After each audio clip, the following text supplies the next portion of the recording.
Welcome to this episode of the $1 Million Mastermind. I'm Larry Weidel, and before we get started, if you want to know exactly how to win again and again, go to weidelonwinning.com/webinar now to watch something I've put together for you. Now let's get going into this episode of $1 Million Mastermind. I'm here talking with Justin Croxton, CEO and founder of Propellant Media, one of the fastest growing companies in the country, based out of Atlanta, Georgia. And Justin, thanks for sharing. And would you explain to me what you said, your advice your father gave you about keep learning about how to think strategically? What does that mean to you? What it means to me is that when any situation that you're in, whether you're, trying to figure out a problem, come up with a solution, thinking about a new idea or a new venture, there is strategy in pretty much everything that you do, as a human being, all your decision-making, everything. And the way that you develop strategy is both through experience as well as education. And for me, what that means to me is I need to continuously put myself in these uncomfortable situations while leveraging the experience that I've had thus far to figure out those new problems and come up with new solutions. One of the things a lot of folks will tell me is we'll talk to some folks that might be a little older, someone might be in their 50s or 60s. They say, oh, I don't get technology. I don't know how to turn on this iPhone, or I don't know how to send this text message, or, and I tell folks, it's an excuse. It's an absolute excuse. We all have the capacity to take on more complex situation, more complex problems by just putting ourselves out there, by just, even if it's just like, man, I don't know how to do this, but I'm going to ask this person how to do it, or I'm going to figure this out. And then once I have that skill set, I can keep building on top of that. And, that's kind of my mantra. That's what I've learned from what my dad told me.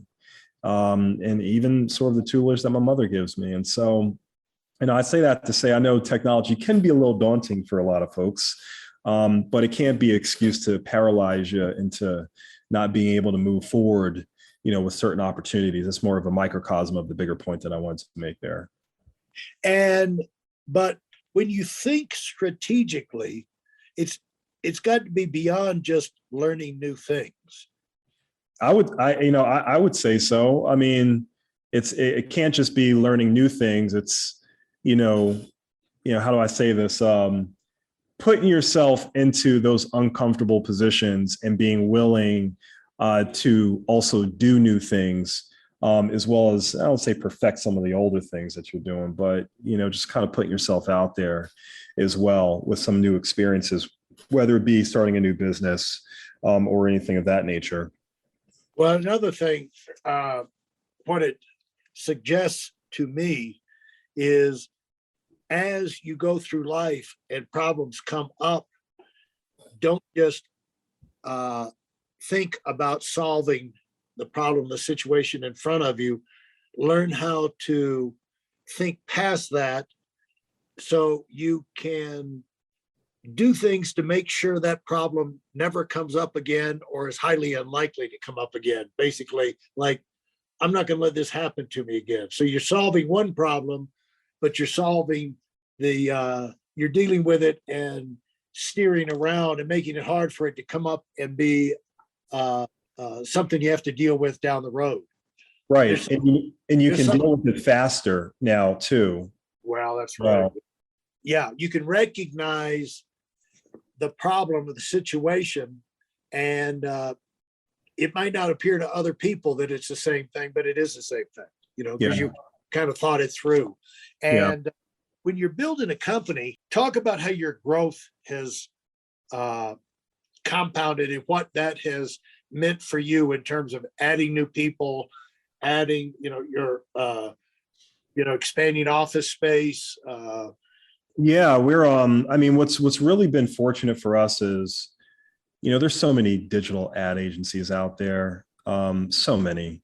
And we try to differentiate ourselves as a geofencing marketing expert, if you will. OTT advertising, for those who don't know, geofencing is a form of digital advertising. It gives you the ability to serve ads to people in very precise areas. And so the greatest example I can give is if a car dealership doesn't want to advertise to everyone that's in Atlanta.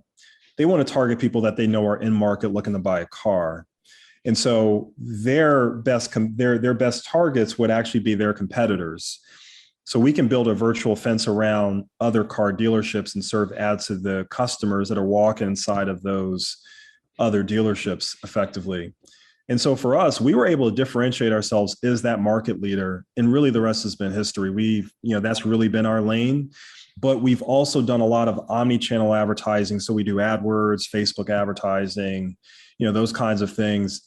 And that sort of unique selling proposition, has really afforded us the opportunity to grow the way that we have. I mean, we're, literally right now in the process of hiring about 5 people. We got some more hirings that's coming down the pipe over the next 3 months as well. And it's been good. I'll just say we've been fortunate. We just try not to take that growth for granted. Like we've always said, think strategically of what could be coming down the pipe, of things that we have to look out for. So how do you differentiate yourself, and how do you stay on the attack with your prospecting and your marketing? Yeah, good question. So the one thing has been with geofencing, that's how we differentiated ourselves initially.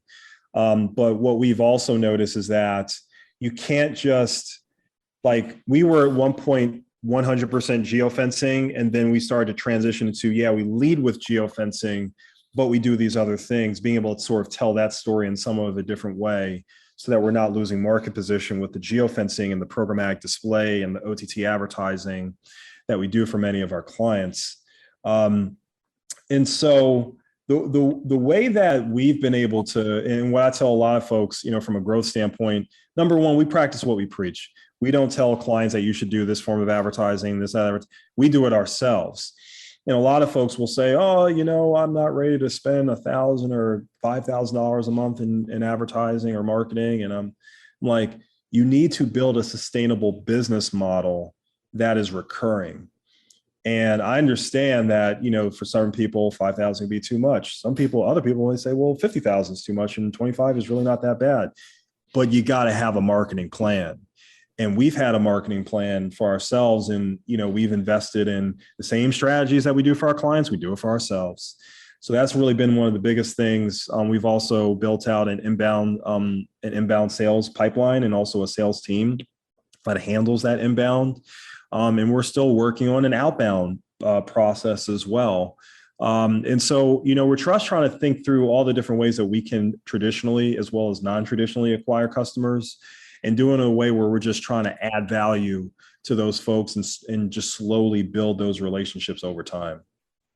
So what has been the biggest difference maker for the growth of your company other than the product? What has given you the edge so you can stand out? I mean, I'll say 2 things. Number one, without a doubt, above anything else, has been the team and our people. It sounds wonky, but when you think about strategy, there's like 4 different components. There's strategy, there's, execution, there's cash flow, and then there's also your people.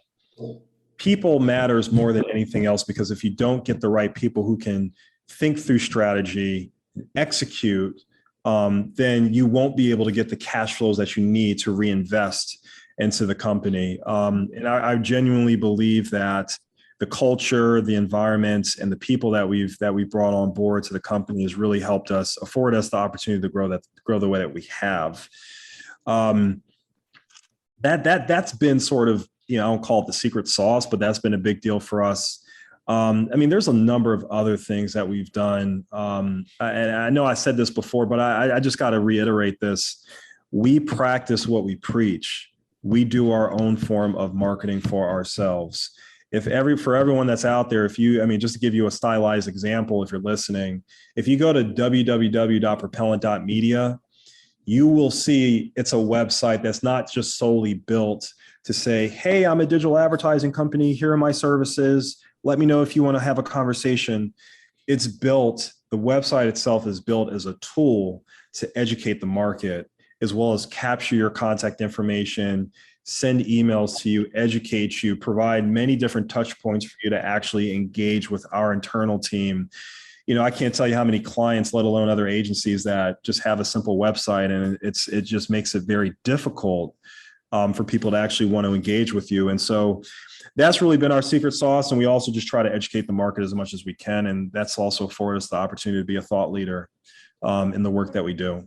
What is the biggest mistake people make in setting up their company website? You try and make it pretty, you try and make a good image, and you try and have some things where they build credibility with your background and things like that. You get the email capture type thing, offer a free handout or a book or and stuff like that, maybe. But how do you, and then some of them will have a blog, you have a blog, you have free information. And what, for a business, what's important for them to do? Hey, listen, there's a lot of information online, but there aren't a lot of people who've actually done something. In my case, I've actually built a successful business that's accrued over $5 billion in assets under management and has done well even during trying times. Now, if you want to know exactly how I've done this, go to whitelmwinning.com/webinar now. I've compressed a decade of learning into 5 short weeks just for those of you who want to give yourself an incredible advantage and are tired of waiting and watching others move up. I think a lot of folks try to put up this corporate, it's 2 things. The first thing I'll just say, because it's top of mind, is try not to just build a website that's thin on content, meaning don't just say, this is my business, these are my services. Here's a light description of my services. Here's my contact information. Let me know if you have questions. When you go to our site, it does feel big. It feels long. There's a lot of content. It's very easy to get lost. And some people would even go as far as to say that it's so long that it's hurting our conversion rates. I would beg to differ. We probably get about 700 to 1,000 leads a month, give or take. And a lot of it is, you have to think about the complexity of your business. I mean, if it's e-commerce, people still want to learn about the product. They need to know, the background of the product, the images, the video of the product. People are still doing research. They're looking at their other competitors. So, building a well-organized site that has great information and gets a lot of those big questions answered is a big deal. And so for us, and I tell a lot of people, don't feel like adding more text and breaking it out so that it still looks compelling is a bad thing. You don't want like a 3,000 page landing page per se. I'm not suggesting that. But having more content is only going to benefit you from an SEO perspective, but is also going to benefit the customers who go to your site too, as long as it's organized in a way that tells a compelling story. That's the first thing. The second, a lot of folks try to be behind this corporate veil of their site. So they don't want to put their, videos, or they don't want to put more things that has video composed. I think it's a huge mistake. Ultimately people do business with people. They don't do business with websites. They don't do business with corporations. And so if you're able to, show more video, more individuals who can kind of tell that story of who you are and what you do. Like for us, at first I was nervous. I didn't want to put my own video or video of me on the site, but I said, screw it. You got to be able to, show that sense of personality, be personable with the folks who do go to your website. And if you do that, they're going to be way more compelled to do business with you versus someone where they just kind of read their site and, got some context on what they provide. And, that's about it. I tell you, just having video makes the biggest difference in the world. And I would totally suggest that to anyone that's out there. And what kind of videos? You've talked about the basically introducing yourself, and I'm sure these are short clips because people have short attention spans, but introducing the people involved, talking about the services, are those kind of things? Yeah, and what I tell folks a good exercise is just think about like those frequently asked questions that people have. Yeah. I'll take, for example, the top 20 questions that someone may have. Like I have an ebook. We actually have an ebook on that, but I'll do a video and actually speak to it. We even have an explainer video on our site that's more graphic, but it's still a video. We have like an hour-long webinar that we did. We have like a ton of webinars, but we have one in particular that we use for a lot of our lead gen. And so give people options. Like you don't really always know what's going to convert, but it's a little bit between an art and a science. Test a few things out. And I think that's the last thing. You also want to test stuff because you just never know, but you got to do something. You got to have some video. And it can be short form. It can be just introducing yourself. It can be FAQs. If you do those things, it's going to break down that corporate veil and put someone in a position where, you know what, I kind of like what this guy is saying. I don't really know I don't feel like I built a connection with the other company, but at least I know who's behind this company. Let me reach out to them and see what they're about. You're going to win more times than not if you take that approach. And how did you figure this out? It kind of gets back to what I was saying about testing. You literally just have to keep testing. My mom always says scare money doesn't make money. And that holds true when it comes to taking risks, taking chances, and testing new things out. I didn't know that. I had a feeling, I had an idea that, an hour-long webinar would still be compelling to certain folks. But once I started getting, emails from people that, hey, I saw your webinar on geofencing. I was trying to learn about it. Didn't find it anywhere else, but this webinar was perfect. Now I know about it. I want to implement that for my car dealership.